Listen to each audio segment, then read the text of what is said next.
नमस्कार मंडळी, आज आपण एकदम कमीत कमी साहित्यात एकदम चविष्ट मसाले भात तयार करणार आहोत। त्यासाठी गॅसवर कढई गरम करत ठेवली, त्यात 4 चमचे तेल घातलं, त्यात जिरे घातले, 4 काळे मिरी घालून घेतले, 1 तमालपत्र घातलं आणि 1 उभा कापलेला पातळ कापलेला कांदा त्यात घातला आणि तो परतून घ्यायचा। त्यानंतर अद्रक लसूण पेस्ट घालायची। अद्रक लसणाची कच्चीपणा जो असतो ती परतून घ्यायची। त्यात टोमॅटो घालायचा, 1 उभा कापलेला टोमॅटो होता तो घातला। त्यानंतर आता बटाटा घातला, बटाटा बारीक कापलेला आहे, पुन्हा परतून घ्यायचा।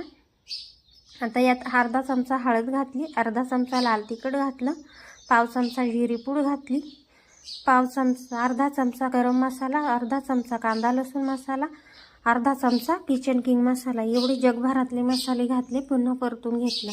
आता यामध्ये 2 ग्लास पाणी घालून घेऊया।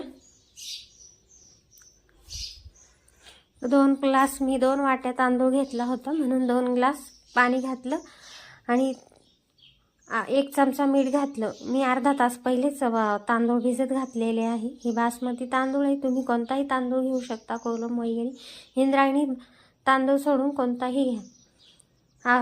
असा कमीत कमी साहित्यात अगदी छान आणि चविष्ट लागणारा मसाले भात तयार होतो। आता याला 1 उकळी काढून घेतली,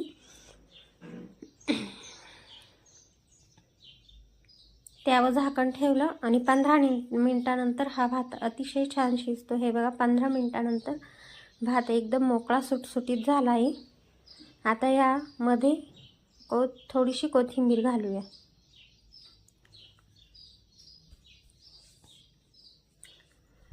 थोडीशी कोथिंबीर घातल्यानंतर 1 चमचा साजूक तूप घालूया। साजूक तूप एकदम ऑप्शनल आहे, नाही घातलं तरीही चालेल।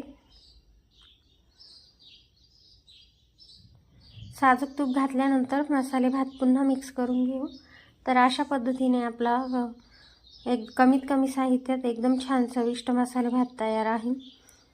व्हिडिओ आवडल्यास लाईक करा, सबस्क्राईब करा।